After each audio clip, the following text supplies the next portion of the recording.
Water, wind, and fire.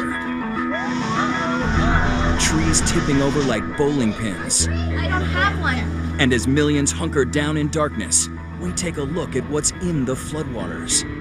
A third of our country knows the fear and determination Up to 100 homes have been decimated. of living through the biggest superstorm the U.S. has known. Baby, Jim, here. Watch out.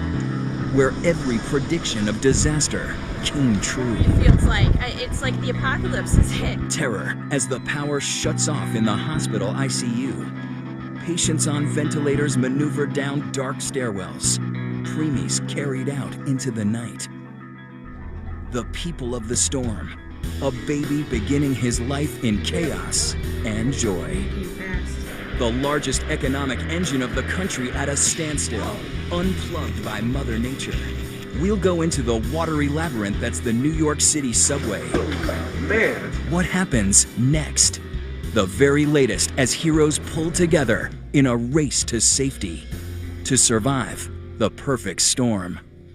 This is a special edition of 2020 with Diane Sawyer and Chris Cuomo. Good evening to you, my co-anchor Chris Cuomo, and I welcome you tonight. And as we come on the air, we're getting new video of this superstorm, hearing about rescues still underway. In some towns, it is a race against time, and we're going to take you there in the next hour. But first, right here in New York City, we want to show you how it looks tonight. This photo. So much of the island sitting in the dark while shimmering in the distance, the rest of the skyline shining as it's always been. And now, let's go straight to 2020 co-anchor and mine tonight, Chris, who's been covering this story nonstop for days. Chris. Thank you, Diane. Down here, it is almost completely dark, but not behind me. You'll hear the generators, you see the light. That's because in the subway terminals here at South Ferry, men are at work right now, in the dark, down deep, trying to get this city, as they say, back on track. It is time to recover from Sandy. Justin and Lindsay and their 4-year-old Vance are finding a way to keep it light, even while living in the dark. By candlelight, no electricity, no hot water. I was nervous that he was going to freak out, but he didn't. It was mostly more about him, about the fact that he would get really scared. I didn't know how he was going to react, but he was okay. We were with them just hours ago, their story repeated by thousands of New Yorkers a day after Sandy turned Manhattan into a tale of two cities. To judge by Times Square today, Sandy seemed to be more of a myth. But downtown, it's clear the Big Apple took a big hit. Lower Manhattan, normally vibrant and bustling, now looking eerily like something out of a disaster movie. Many of the city's famed skyscrapers now dark, forcing residents like 25-year-old John Chiro to make a 12-story trek home. All right, so this is 12, right? This is 12, here we go. When Sandy slammed into New York City last night, all expectations were shattered. There was more water moving with more force in more directions than was ever foreseen. This is just unbelievable. We're downtown by the towers.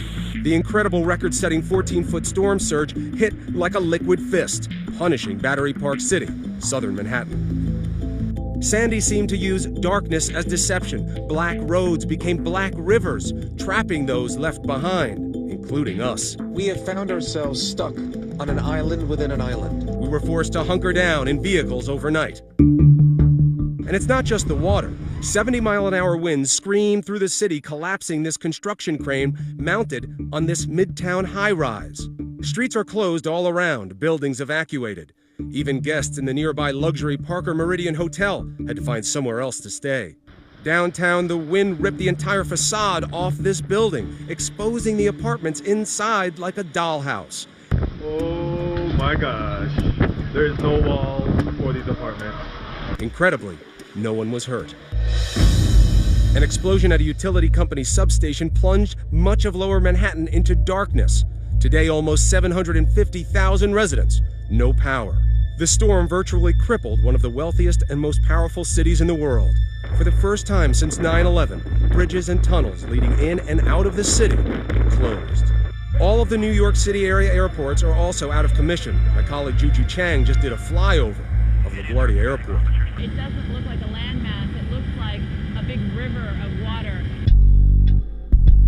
Meanwhile, the water just kept coming, floating cars like boats and flooding the 9/11 memorial site. Last night, to use a word, it was frightening. And you were just wondering when it was going to stop.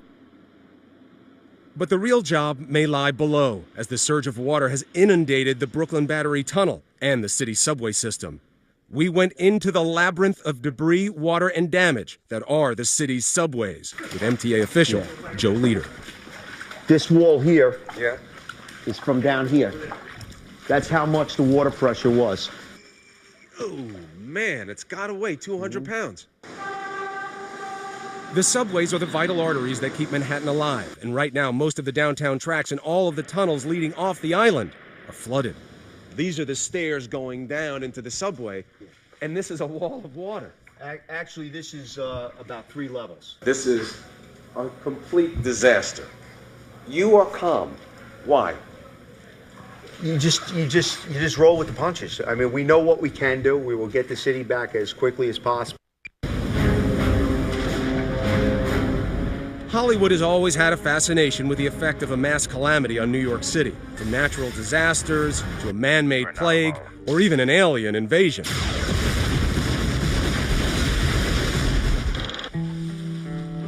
While the aftermath of Sandy isn't quite as dramatic as that in the movies, make no mistake, Sandy will have a profound and lasting impact on the people of this city.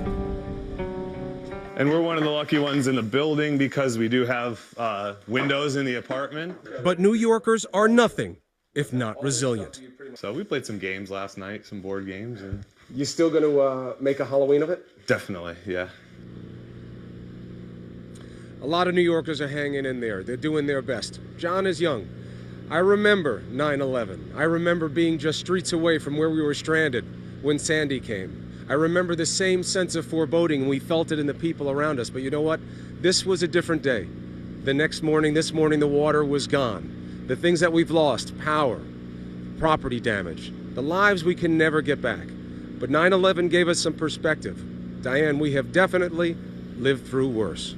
All right, Chris, and we will be back to you in just a moment. But as you well know, there are some towns in this storm vicinity that are really in a race against time, and it's happening right now. Rescuers still at work. So we want to take you to Seaside Heights, New Jersey. And ABC's Terry Moran made his way there, and he'll tell us what's going on right now. Terry. Diane, this is a nightmarish scene tonight as the dark and the cold come down on this classic Jersey Shore resort. In fact, a TV show has been filmed here. Now it lies stunned, eerily silent, overwhelmed by Sandy. We arrived just before dusk and canoed through the streets of this town. It was perfectly surreal, canoeing through block after block. But the real concern here, people. There are lots of people still here, stuck in Sandy. They decided to ride the storm out. People in wheelchairs we saw. We saw children here. And the evacuations have been going all day, but they are still stuck here, and they are scared because they smell gas in the air. There is fuel oil and gasoline on the floodwaters which extend across the town, and they have been told by the fire department, Diane, that there is, in fact, a chance that if something sparks back here, if something ignites, the whole town could blow. It is a dangerous and very difficult situation for, I would say, dozens, maybe scores of people left. Well, we're sure thinking of them tonight. And Terry, I know you're going to be right there covering this for ABC News throughout the night. And right now I'm here with ABC senior weather editor Sam Champion, who's been out in the storm as well all through this. And you have said over and over again, Sam, I've never seen anything like this before. Yeah, I haven't, Diane. And I've covered storms for probably 30 years now, and we have never seen a hybrid storm make a turn onshore. And that is why Sandy's extremes are so shocking. Hurricane Sandy took America on a roller coaster ride last night, a frightening, twisted ride we will not soon forget. Turning the streets of New York into something more like the canals of Venice. We are standing at the rolling water laps over the edge here. There's already a little white cap there. And giving us images of the Jersey Shore that remind us of the tsunami in Japan. But what made this hurricane so powerful? It's been called the perfect storm, or superstorm. To make it required unique elements, a trifecta of destruction. It was a hurricane wrapped up in a giant nor'easter, pumped up by the jet stream. This is unprecedented in the history of New York City. It is once in our lifetime. A record low barometric pressure meant that somewhere this storm was going to open up and explode when it made landfall. And there's something called the inverse barometer effect where the sea surface actually bulges up under the center of the low pressure. And then add a sharp left turn that sent it veering directly toward the coast with giant swells of water. A 1,000-year event. And the size, so big in fact it was almost a third the size of the entire United States. And if all those things weren't enough, even the moon was on Sandy's side, with an astronomical high tide delivering higher water levels than normal. The tide itself was about 5 feet, and the surge on top of that was 9 feet. So the total elevation above normal low tide level was 14 feet. You can't see the edge of the fence, but I can't get there anyway. That means the water is about this high there. It's turning out to be the most disastrous aspect of this event, which is the high storm surge and the flooding that went with it. A storm so unique it lured storm chasers from as far away as Oklahoma, hoping to study its power. It was really crazy because during the whole event, those few hours when the storm was at its peak, it was like a roar of winds going through the top of the skyscrapers. And it was kind of scary actually because we kept having to look up and make sure there wasn't any debris coming down at us. Dave Holder, a storm chaser from TV and weather.com, had to see it and study it for himself. It was pretty chaotic there for a little bit because when the winds really started howling, we had to make sure that we were in a safe spot. And even a man who spent his life inside tornadoes couldn't believe what he was seeing. We understand what Mother Nature can do. Although even this storm kind of caught us by surprise, the amount of surge that it actually created. It actually lived up to its hype, I think, this time. Many variables go into creating a big storm, so the size and strength of Hurricane Sandy or any specific storm can't be directly attributed to global climate change. But some say it almost has to play a part. Anyone who says there's not a dramatic change in weather patterns, I think is denying reality. People are wondering why this is happening and if it's a coincidence or if it's climate change. So there's definitely going to be a debate about that question. But what there will be no debate about is that when it comes to Sandy, we'll be dealing with the aftermath for the foreseeable future. How a storm like this can change even the coastline always amazes me. Take a look at this picture. I think we're going to show you Atlantic City and just how the boardwalk there is gone and everything along that beach that is so familiar to people. But Diane, here's something else that's surprising. Normally when a storm goes by like this, it gives you clear skies to clean up after. This storm is going to be working through Pennsylvania, working through New York State, and finally by the end of the week, coming out in Canada and exiting probably in those Canadian Maritimes. But the entire time, the zone that was hit by Sandy will still be feeling those tropical storm force winds, even some rain, and now it's getting a kickback of snow. We've got feet of snow in the mountains. A hurricane blizzard of snow up in the mountains. Okay, Sam, thank you. And we're going to take a break, but in just a moment, you're going to see a neighborhood surrounded by floodwaters and it catches fire. And two of our ABC producers are right there in the middle of the chaos.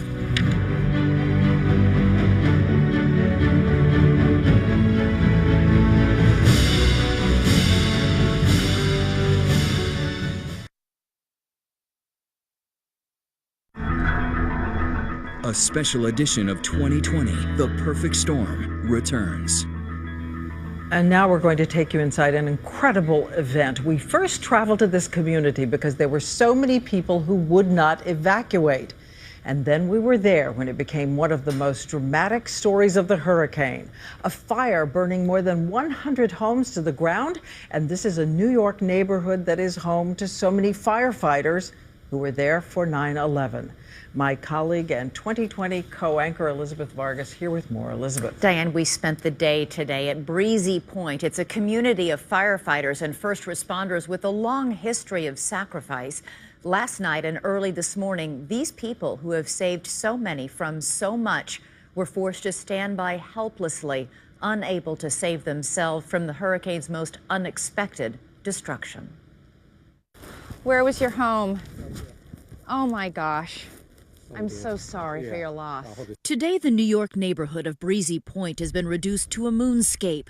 Block after block of this residential area, more than 100 homes, now nothing more than smoldering rubble, surrounded by hip-deep floodwaters. People were prepared for rain and floods, but no one expected this. Everywhere you look, black wreckage, smoldering, and it goes on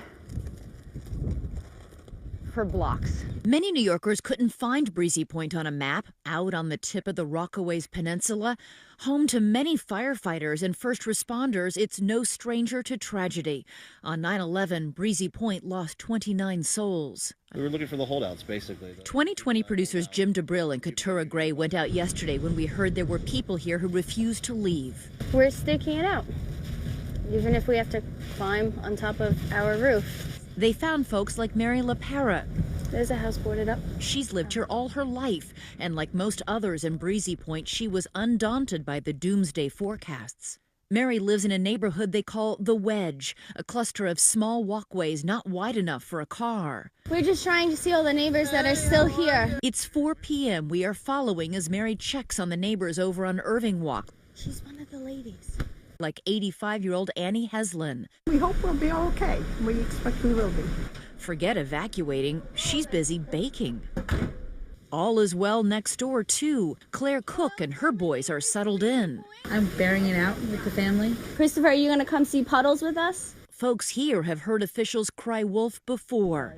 Last summer, Hurricane Irene was supposed to devastate Breezy Point, but it was a false alarm, just some minor flooding. We built this house, and we're not going anywhere. Michael O'Hanlon down the street isn't worried either. Neither is 96-year-old Alvina Bogle. I've been here since 1960. 1960, wow. It's not that bad, though. Mary returns home and settles in. 6:30 p.m. It's dark now. Outside the house, Mary's sister Joanne watches the water rising, but seems more dismissive than fearful. When there's waves starting to crash right here, then I'll start to be a little concerned. But until then, I'm good. But about half an hour later, everything changes. It is 6:55 and the power just went out. So we're officially screwed. She has no idea how right she is. Plunged into darkness, the wrath of Sandy takes hold. The storm surge sends water pouring in hard and fast. The ocean engulfs the neighborhood. Then, out of all that darkness, Mary spots unusual light. We've had to take higher ground. A bunch of homes are on fire. Our producers Jim and Keturah are with the women as a huge blaze breaks out down the block. Breezy Point is destroyed, it feels like. It's like the apocalypse is hit. It is now 10 o'clock. With the flames menacing, the forces of nature finally deal a trace of good fortune to the neighborhood. The tides turn and the water mercifully recedes, low enough for the LaPeras and others to make a desperate escape. Next time there's a large storm, I'm just going to leave. It's not worth it. Many here expected that there would be flooding, there would be loss of power, but then this fire just erupted. As Jim reports from the scene, an explosion in the distance. Cars are blowing up. That's where we parked. It's all gone. We moved from one spot to the next spot, and we finally got, to all places, a Roman Catholic church. That was like the moment I was like, okay, we're going to be all right. We don't know where they're going to take us. We don't know. Don't know. So defiant just hours earlier, the residents are now grateful to have survived. Today, firefighters standing watch could barely believe the sight of the devastation. Have you ever seen anything quite like this? I haven't seen anything like this in my career. The only thing that came close to this was 9/11. This is right up to the very top step. And even people like Joanne Colello, who didn't lose her home to fire, discovered she had lost the lower level of her house to a flood. I said, thank God that we're all alive. Battered but not broken, the stoic residents here say they've been tested by tragedy before and are determined to carry on. We'll rebuild here, you know. You will. We'll come back. So many of the people we spoke with are vowing to rebuild even amid that total devastation. It is a community with deep roots and one that is in shock tonight.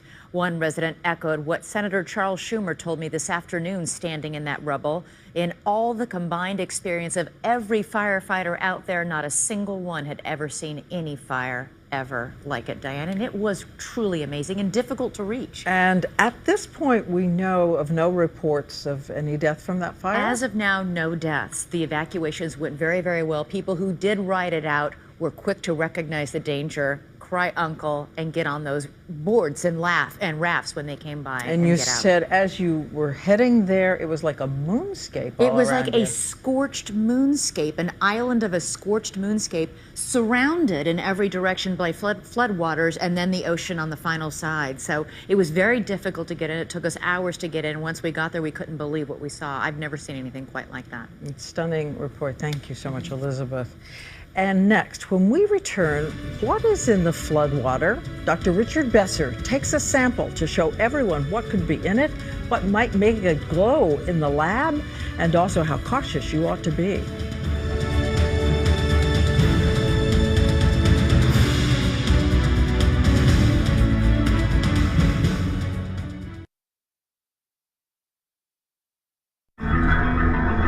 A special edition of 2020, The Perfect Storm, returns. The doctors and nurses in New York hospitals have been truly heroic. And on the day the storm hit, the power went out, and then the backup power went out too. What they did to save patients gives us the true measure of who they are. And ABC's David Muir tells us their stories. Congratulations. Baby Cole was just 6 hours old when Hurricane Sandy made her entrance too. Wind gusts shaking the hospital, rattling windows, and rattling new mom Margaret and dad Greg. Baby Cole in the neonatal unit and mom and dad in their room as Sandy pounded against the hospital. On the 13th floor, you could really hear the winds howling, and it was really strong. It was not long before nurses told them they would be evacuating. Everyone had to go. They were on the 13th floor, and it would be a chaotic trip down. We were lucky when we were going down that stairwell. The patients, most of them were the women who had just delivered, were having some issues, and so they had to stop and regroup. At which point we just slid right by them. The evacuation came after the generators at the prestigious New York hospital failed. One in the basement flooding. The fuel pump to the other generator up higher flooded too. The hospital, having survived Hurricane Irene last year, had no idea the surge from New York's East River would do such damage. Everything went dark. Respirators, machines shutting down. The elevators frozen shut.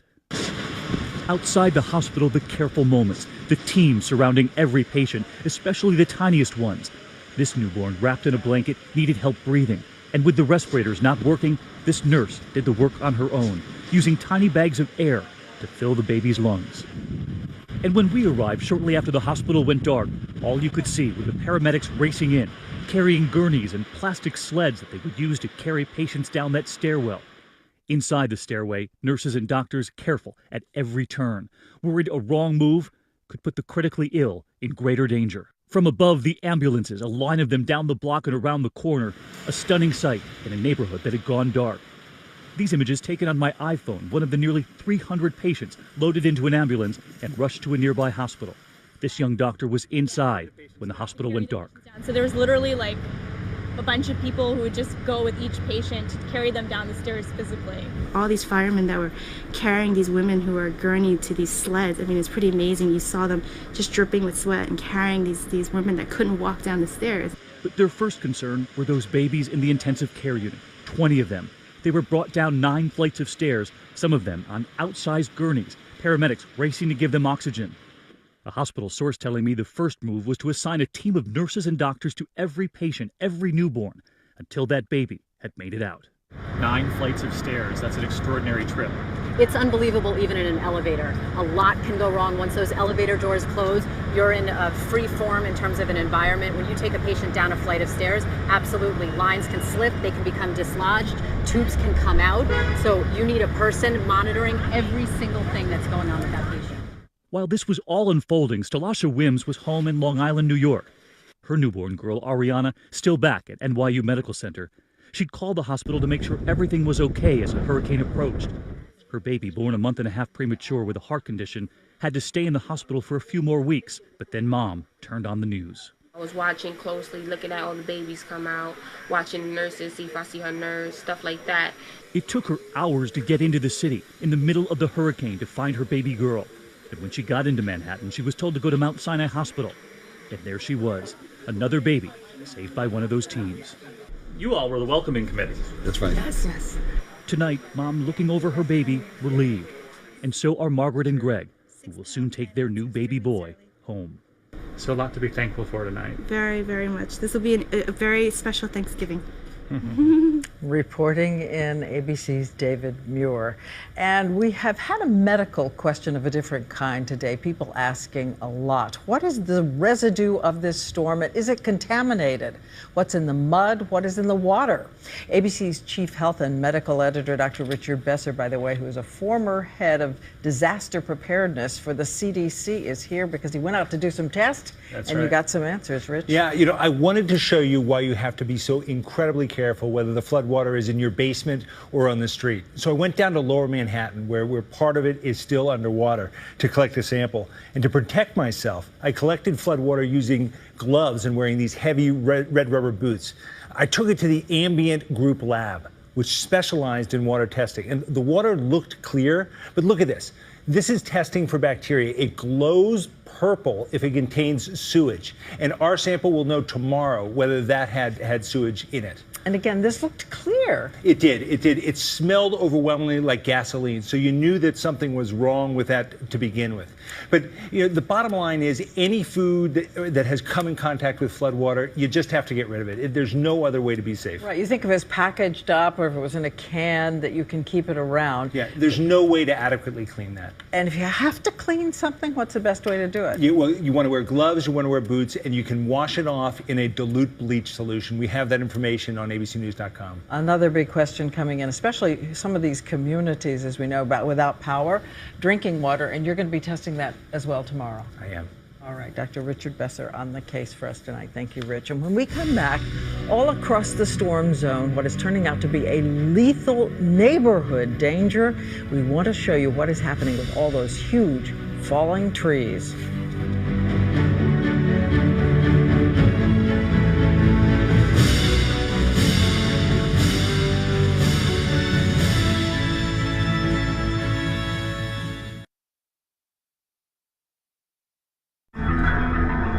A special edition of 2020, The Perfect Storm, continues.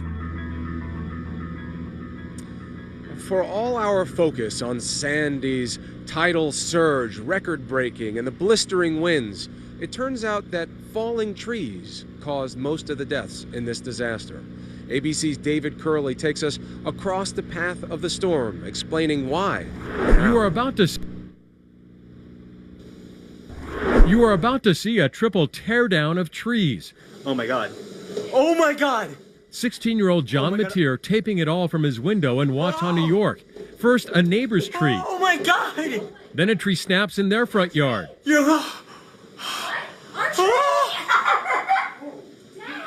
It hit your car! Oh my God! And if that wasn't enough, one more. Oh, their car! I got that all on film! And maybe there is no clearer example than this of how softened soil cannot hold these big trees. Watch the earth start to heave.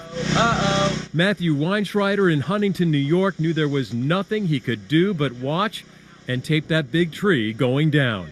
Dramatic, but these trees have also proven deadly. This is North Salem, New York, where two boys were playing and watching TV in the family room when this 100-foot oak slammed into the home, a scene repeated too many times across the country. These are some of our viewers' pictures. Trees falling on houses, trees across roads, and pulling down plenty of power lines. In Delaware, today we watched Doug Hudson and his crew working to get the power back on. Trees and wires don't go together? For the most part, absolutely. Correct. They don't go together at all.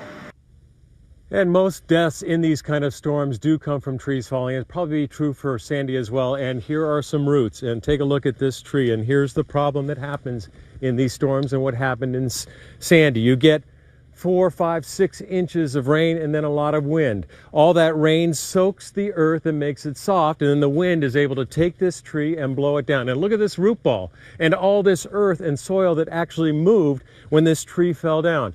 Such a big problem that today the mayor of New York City said, we're shutting down Central Park. They wanted to check all the trees there as well to make sure that the soil hadn't softened and trees would fall on tourists, so they weren't allowed in the park today. Chris? And David, as you know, better to be safe than sorry. There's still a lot of wind. Be safe, my friend. We're going to check in now with ABC's meteorologist, Ginger Zee. She has been watching every step of Sandy since the beginning. Ginger. Including this latest step, Chris, and this latest step has a big mess behind me. It just looks like a pile of wood, splintered and broken. But let me point it out to you. This is that historic boardwalk in Atlantic City. You see the big beams here, the 2x4s that were laying on top. Well, now it's just all splintered. The ocean, the power had pushed it here. And actually, a block or two into town, there are piles of that boardwalk that we all know so well that lines up in front of the casino. Look at this, too. Something else we found absolutely everywhere. That sand, the ocean coming up and over, and this pushes 3-4 blocks. Now this is Atlantic City's boardwalk. It was broken up by all that water, but it also broke up families too. Roads were rivers as the National Guard moved in, evacuating women, children, and even pets from their homes. I didn't want to leave my daughter, Christine. I miss my kid. She doesn't even know I'm here. In a shelter in New Jersey, this is Tim Moriarty, who woke up this morning after the storm, concerned he'd lost a little more than his home. From my house in Brigantine, I had to go into a rowboat, then into a large truck to take me to a shelter. We should evacuate it. Today, as Tim worried about how he would find his daughter, the drying skies revealed the true extent of the damage. Striking images, like that roller coaster inundated in Seaside, to entire neighborhoods along the Jersey Shore, which are now giant sandlots. Oh my gosh! Look at that! No wonder this is all ocean coming over here. The storm surge has started, the tide is coming up. The forecast was dead on. The biggest concern in the coming days is the potential for 4 to 10 foot coastal surge. And then some. That's the ocean back there. Huge waves crashing up and over. Did you see that one? Even hours before the storm officially arrived, the prelude was ominous. Taxis flooded in Hoboken, New Jersey. The iconic Atlantic City boardwalk destroyed. It wasn't like they hadn't been warned. Many from Atlantic City and the barrier islands of New Jersey did prepare for the worst. People were evacuated to shelters as a lockdown was put in place. At the moment now where evacuation is no longer possible, and we're no longer able to come and rescue people. They're going to have to ride out the storm there. Conditions went from bad to god-awful. As the surge pushed inland, the apocalyptic images started rolling in, along with those destructive waves. At 8 p.m., as the superstorm began to make landfall, we found ourselves in the center of the storm, an unsettling and fleeting moment of tranquility. When you're in the middle of a storm like this, it gets eerily calm. Look at that light breeze just tickling all of the trees and bushes behind us. This morning, as we joined the search and rescue teams, the flooding had still not abated. 5,500 people sought shelter in New Jersey, but blocks away, we find mother and daughter Marie and Lauren Cook among the thousands who disregarded Governor Christie's warning to evacuate and woke up this morning to a virtual river outside their home. They keep telling you to go, go, go. Where are you supposed to go? The only place to go is Oklahoma, and then we'll have a tornado. My car has about 8 inches of water in it, and my heater went, my washer and dryer went, the air conditioner condenser went. Was it worse than you expected? No, I thought it was going to be worse. Oh. I did. I mean, the water damage I didn't expect. I didn't, because my house never fled for 20 years I've been there. No, her house. Never. Marie took the moment to impart a bit of motherly wisdom. These things are only things. You'll live through it. Believe me, honey, you'll live through it. It was a time for parents and children to be together, and this evening, with the help of ABC News and the Brigantine Fire Department, Tim is finally able to speak with his daughter, Christine. Dad? Yeah, we're okay. I'm just worried about you. You're fine, okay? I love you, and we're gonna see you soon, okay? A message that can't come clearly enough. What matters most are those we love. Our thanks to Ginger Zee. And when we come back, Dan Harris with a hurricane of social media, connecting the lost, comforting the isolated, and as usual, taking the news a little less seriously.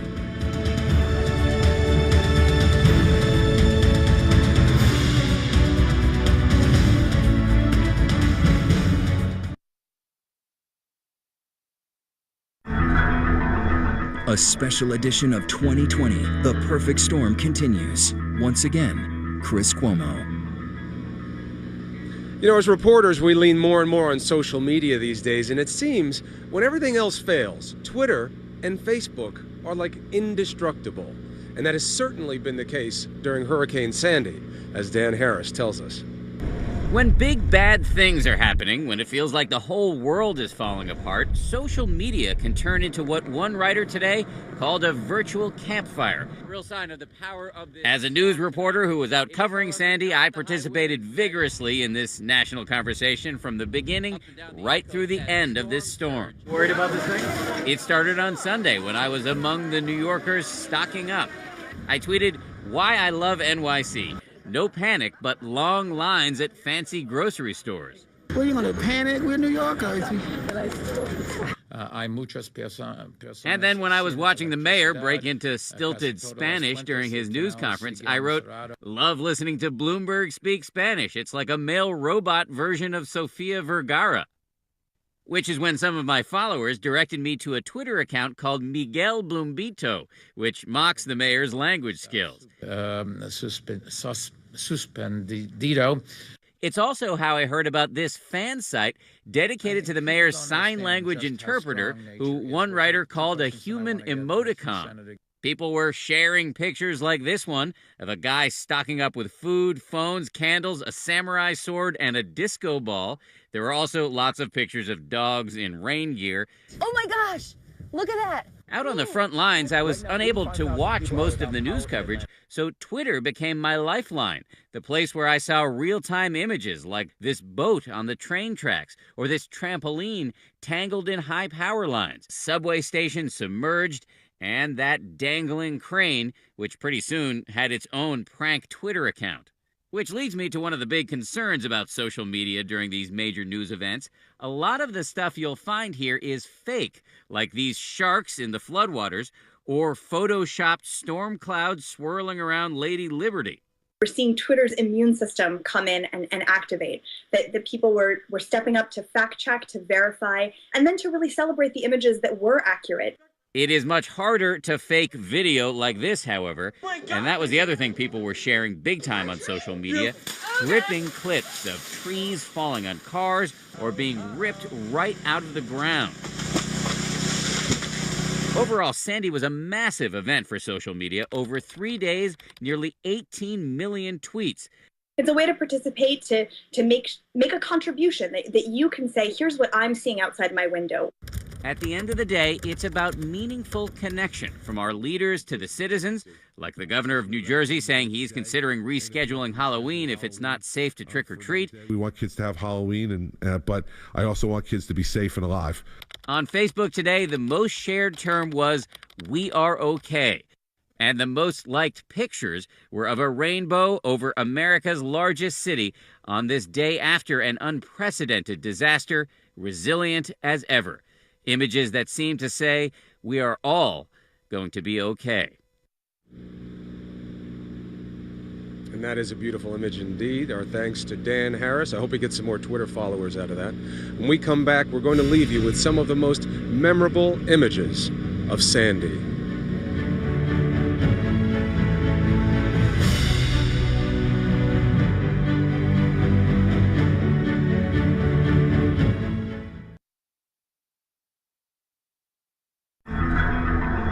A special edition of 2020, The Perfect Storm, continues.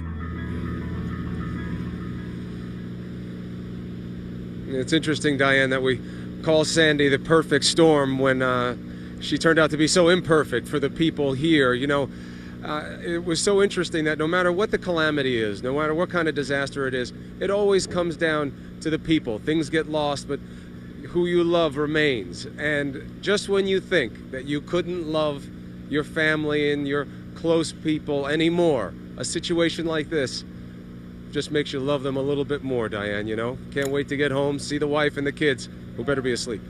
I know that, Chris, and I know that you also spent last night in a car, sleeping in a car, so I know it's going to be a sweet homecoming, but knowing you, still close to your heart every minute will be those who cannot go home tonight. And right now, we want to let you know if you want to help victims of Hurricane Sandy, go to abcnews.com. We'll have it there, and we're going to leave you now with some of the images and sounds that have stayed with us during our coverage. And of course, you'll see more on this breaking news story on Nightline later, as Chris and I both wish you a good night.